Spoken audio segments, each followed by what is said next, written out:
Greetings, travelers. I start this video off by sharing some personal information. I'm a fan of Chugga Conroy. Now, I know that's not exactly controversial, but he is someone I have watched on YouTube since I was in elementary school. Bet he feels real old now. The only reason I bring him up, though, is because he is the one that got me into the Xenoblade Chronicles series, and I think we would respectfully disagree in many ways on this franchise. My favorite JRPG series is Persona, which comes as a surprise to no one. And Xenoblade Chronicles has a ton of issues, in my humble opinion. Now, this isn't going to be some overly negative video. Instead, I'm going to take you on a journey into 3 Xenoblade Chronicle games, and where I think these games shine, and where they dull. Also, disclaimer, getting footage for this video was an absolute pain. The sheer amount of dust on my Wii U was something to behold, so don't expect anything amazing in terms of relevant gameplay, but I will make up for it with my amazing commentary. I'll start off with my first introduction into the series with Xenoblade Chronicles for the Nintendo Wii. Now wait a minute, this is the HD version on the Switch. Anyways, this game was my first introduction to the series, and for many this is considered one of the best games they ever played on the Wii. Where I think this game captivated its audience is in the setting and narrative. The premise is already interesting enough on its own, with the whole world being created on the corpses of 2 giant titans that died long ago. You also have this man versus machine war storyline with a sword that is the only real effective tool at defeating the Mechon, but almost no one can wield it. So introduce Shulk, the only person who can wield the Monado. He's not someone who has a ton of combat experience, he considers himself a researcher. But he wants revenge for the suffering inflicted on his people, and goes on a journey that starts as a revenge plot, but evolves into something much greater as you learn more about the universe. And this is what Xenoblade Chronicles is all about. It's a good story that takes place in a great world, combined with a cast of characters that have a great dynamic together, and moments that you will remember for years to come. I'm not going to go into spoilers, but there's a lot to love about this game's story. And to top it off, you have a great English dub. Now, I usually play these games in Japanese anyways, but that's just me. I think the English dub is very good, though. And of course, you got a soundtrack that slaps, because songs like Mechanical Rhythm and You Will Know Our Names are jams. Not to mention that the world still looks breathtaking even in 720p.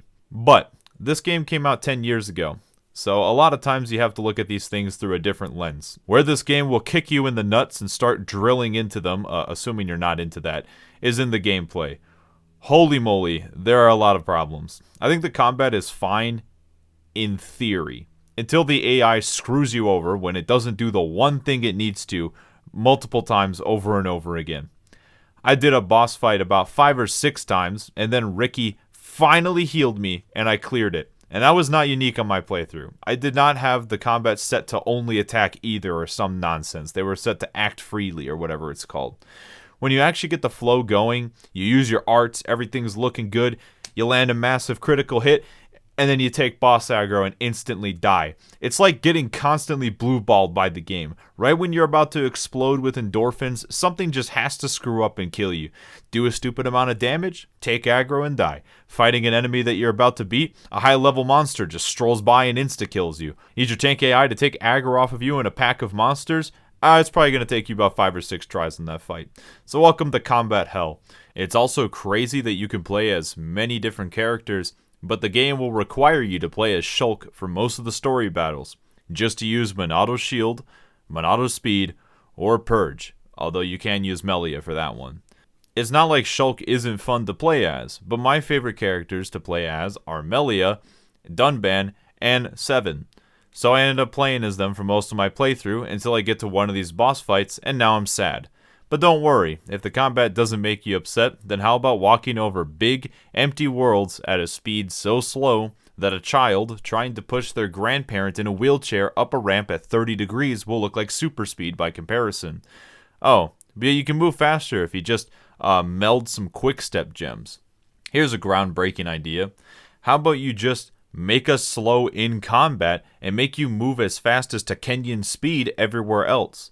Speaking of gems, you can use these to try and put more aggro on your tank and less on your damage dealers by using aggro up and also stealth, but this is just kind of like the weird band-aid mechanic. I felt like these were the only gems you end up wanting because it's just not fun to use abilities in my kit and accidentally take aggro. On top of the slow movement, fast travel points are not common enough at all, so it just takes forever to get anywhere to do anything. My favorite was this side quest where I walked up this cliff face about 5 times. If only there was a way to be able to, I don't know, say fast travel to the top of the cliff face if you're going to put a quest objective up there 5 times. There are several places that should have had fast travel points, but do not. And you end up getting the crowning jewel of bad game design. These massive cities with NPCs that are active at different times in a million different places. And you need to talk to everyone in order to unlock quest lines and additional content. I have never had a game hide so much of its depth in plain sight. And when you learn about what you probably skipped over by accident, you're going to lose your sanity. All because you didn't run around town for 20 hours and talk to every single NPC. So yeah, this gameplay is rough. I think much of this was much more acceptable when the game came out, but 10 years later, it really wears me down. This leaves me conflicted on this game. On one hand, I like the story and the cast so much, I think there's a lot of good content to experience. The combat is fun when things are not going out of your control, and the worlds are so beautifully made that staring at them time and time again is just magical. On the other hand, the gameplay can leave you frustrated, broken, and empty. If you don't find the gameplay awful, then I think it's a great ride. But if you can't stand it like me, I actually think the best way to experience Xenoblade Chronicles is to just look up a playthrough. Because the story is very solid, but you need to take out a huge amount of the abysmal gameplay for it to be meaningful. Now, I'm sure a bunch of people are upset right now that I took a dump on your favorite game. But before you destroy me for having a negative opinion, let me make a proposition. If you subscribe to me, you can also hate on me for any other content that I make just because you disagree with me on this one. Or, if you agree with me, you can subscribe so that we can congratulate each other for having the same opinion. Seems like a win-win to me. I also sometimes stream on Twitch. Thank you for your contribution, and I ask that you be gentle. Welcome to the Wii U territory. Did anyone else know that this console massively underperformed and that the CEO of Nintendo took a pay cut to keep everyone else afloat? Yeah, I bet you never heard that one before. But yeah, Nintendo isn't always bad. Anyways, Xenoblade Chronicles X is a weird game that probably came out in a fever dream. This game holds a special place in my heart as the game that came out around the time that I almost flunked out of college. So playing it always brings up some bad memories, but let's try to ease up on the depresso. I do, in fact, have a degree in computer science. So I'm a big boy and I can handle it. Remember when I just complained about gameplay for the first title? Well, trust me, when you first walk in this game and they tell you that you can sprint, you're going to feel a nice, warm, and tingly feeling. And then you're going to jump, and people of all genders are going to instantly climax. Navigation has improved by a value that is approaching infinity. You already can jump over 2-story houses practically, and actually get places, making the world less of a hindrance and more of a feature. But then you also get a mech to make all the movement even easier. Fast travel isn't always great. They probably could always add more fast travel points. I'm not going to complain. But it's just way easier now because you at least move so much faster. You don't take any fall damage either. Looking like a double-wide surprise. Trying to compare the two side by side, it's crazy that it takes less time to get from one end of the world to another when the areas have only gotten bigger. I also greatly enjoy navigating in this game in general. I just have fun running around doing nothing. When they remade this game, if you could move like this, I probably wouldn't feel so conflicted about it. X will make you feel unshackled after playing Xenoblade 1. Now, from the combat side of things, I think it's still a little janky, but I'm going to be real. Not having the chain attacks and getting this crappy overdrive system instead is just a massive downgrade. I didn't have the same problems with dropping aggro 24/7 though, which was nice. You have many different options to customize your combat, or if you're me, you just end up clicking arts randomly and not changing anything until you get stuck. Yeah, no, that's actually not necessarily my real mentality on these things, but I just kind of experimented with different build paths to see what I liked using. I think the combat is fine, but the navigation is really the most satisfying part. And I think this is where this game can really shine. Just running around the big world doing random objectives that you find on the side while watching you vault over the terrain like it's just litter on the side of the road. You have some really good songs in the soundtrack as well, but all around probably not as good as the first game. because the city music really drags me down. But the Oblivion music will make you feel like you're in some Souls boss fight 24/7. Now, remember how much I like the plot of Xenoblade Chronicles? Yeah, throw that all in the trash in this game. Now, as usual, this is just my opinion, so I'm not going to pull any punches here. But what the fuck is the point of this game? How do you have a character cast that feels as garbage as this? On top of the characters being frustrating to deal with, the stiff faces and overall clunky look will really start to creep you out when it zooms in on people. You have one good character, and it's Elma. Everyone else is trash. The silent protagonist, which I think can work well when executed correctly, remember, I am a Persona fan, they just don't handle it well in this series. And Tatsu, this little guy, yeah, him and Lin just bring out the absolute worst in each other. Every time these two show up on screen, get ready to suffer, because we're going to have another joke about eating Tatsu for the billionth time, because it never got old. Now, I don't want to make it seem like the premise of the story is bad, or even that the plot in general is bad, because it's not. The story itself, I think, is actually good. There's enough that reveals itself to keep you interested, and there's always a lot of intrigue, but it's held back by the fact that the story has almost nothing to do with the world whatsoever. You can run around and have fun enjoying the navigation, the soundtrack, the combat, but the motivation to progress the story for me was just to get the mech, and beyond that, nothing. The story pacing just feels so janky, and it's easy to see why when it's so disconnected from everything in the gameplay. The thing is, I consider Xenoblade Chronicles to be a plot-driven RPG, but it's obvious that that was not the main focus in this title. Overall, X pushed the gameplay a ton, and so much so that I wish they kept the navigation the same across the whole series, but my opinion will probably be pretty warped because I could never motivate myself to finish the game. You have a ton of mechanics that are thrown in with mining probes and confusing leveling systems and over-the-top amounts of customization. This game definitely bit off more than it can chew, but you can see where a ton of the good ideas were. It just comes across as very disconnected and convoluted. So it's a weird one, but if you like running around and doing nothing, I still think it's pretty fun. And if you end up enjoying the plot, I think this game might actually end up being your favorite in the whole series. Maybe it will finally get a support on the Switch, because I think this game deserves a lot more love for the mess that it is. And if you really had to ask me, I still had more fun playing the short amount of time I did in Xenoblade Chronicles X compared to the first game. Now for the last title in this triple dipple, I'm talking about Xenoblade Chronicles 2. Which is technically the third Xenoblade Chronicles game.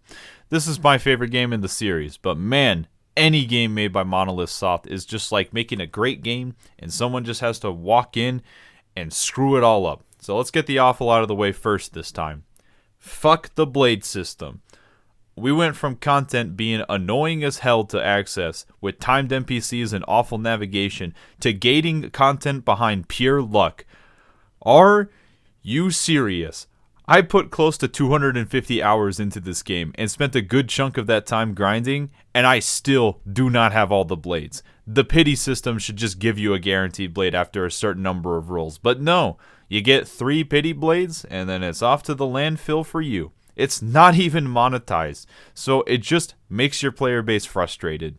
It's also crazy that there are so many rare blades that you can get guaranteed that have their own little quest lines to unlock them. That's what should have been done for every rare blade instead.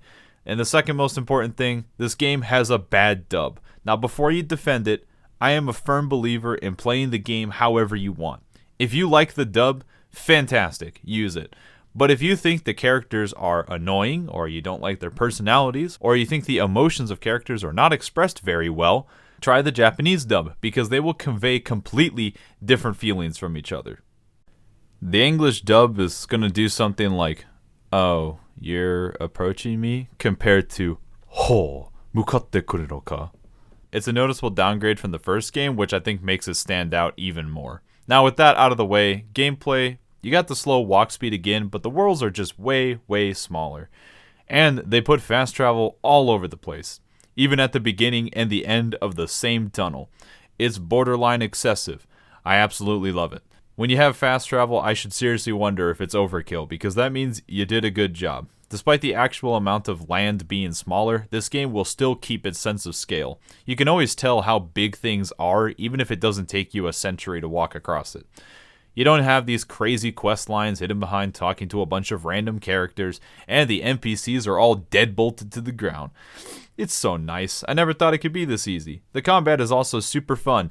if you know what's going on. This game does not explain anything, but for me there was an epiphany when I could finally cancel arts, combined all the elements, got the driver combo going, and built up the chain attack, and then full burst. Boom! This combat fucking slaps.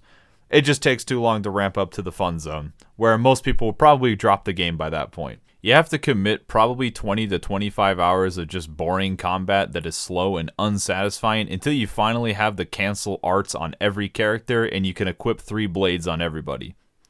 Now, that's not going to convince many people to get into the game, but for what it's worth, I think it only goes up from the first time that you play. And when you finally get there, it's the best combat in the series. I also think that the plot is good. Now, Rex is not as cool as Shulk, but the whole cast is fun to be with, and I think the story is overall very solid. Probably not as great as the first game, but it's really not that far behind.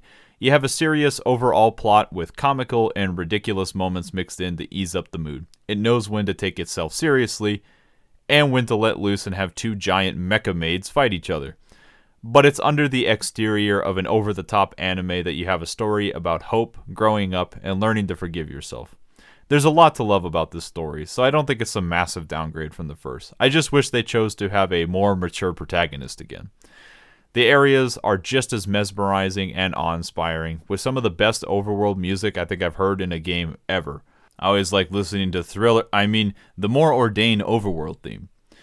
And of course, we get some top-tier waifus in this game. Hikari, or Mithra if you use the English dub, is my favorite in this game, and I expect us to disagree. The questing system will only include quests that have little storylines attached to them, when the generic ones are tied to the whole blade development system. However, you unlock the ability to just kill time to do these quests rather than actually doing them yourself, which I thought was a genius way to eliminate the excessive amount of boring quests. You can just go play Mahjong while you're waiting for your team to finish some boring stuff for you. Xenoblade 2 is like the happy middle ground for a lot of the series for me. It's got cool worlds that aren't super massive, so it's easy to navigate and satisfying. Its combat isn't super fast at first, but each mechanic it introduces builds upon the last until you can create a super massive combo and unleash the beast. It didn't try to cram so much into the game that it completely overwhelms the player either, and while retaining enough of its depth to keep you going. You also get a story that has good characters and doesn't stay dramatic the whole way through, and this to me is what Xenoblade Chronicles 2 is about. A JRPG with fun combat, good story, and a world that is fun to explore without feeling like a slog. I'm not constantly frustrated or demotivated. My only real huge issue is the stupid gambling system and Poppy Swap. Yeah, I bet you thought I forgot to talk about this one. I'm one of those unfortunate souls who played this game on release, and this sucks. If you want to upgrade Hana, or Poppy as what she's called in the dub, you gotta play this trash minigame that will rival the hardest games you have played ever. I'm someone who died well over 1,000 times in Bloodborne DLC boss fights, and I do not have the patience for this abomination. The easy mode introduced makes it infinitely easier, but it's still such a lame distraction from the rest of the game. You don't have to use Hana in your party, but she's a cool character, and she's also very good. So this was just not the way to allow you to customize her. You should have gotten some customization parts by playing the game normally, not by this stupid degrading minigame. You also have an entire DLC that I won't mention in detail, but my favorite part about the DLC is that it stops you in place to show you a long animation every time you talk to someone for the first time or complete a quest. Oh my god! Anyways, it's so close, but I think this game has a ton of positives. It's not the game for everyone, but to me, this is the Xenoblade game that gets the most right, and it's the one that I would also recommend. And with that, that's the Xenoblade Chronicles series. I still think each game does have its own strengths, and there is probably one that you will end up liking more than the others. But Xenoblade 1 and 2 are both on the Switch now, so if you're thinking of getting into the series, now is probably a pretty good time. And if you have a Wii U collecting dust somewhere, X is also not a bad game to pick up if you're interested in running around. In my view, the perfect Xenoblade game would have the story of 1, the movement of X, and the combat of 2. Now, let's get out there and play the JRPG where you can date your teacher.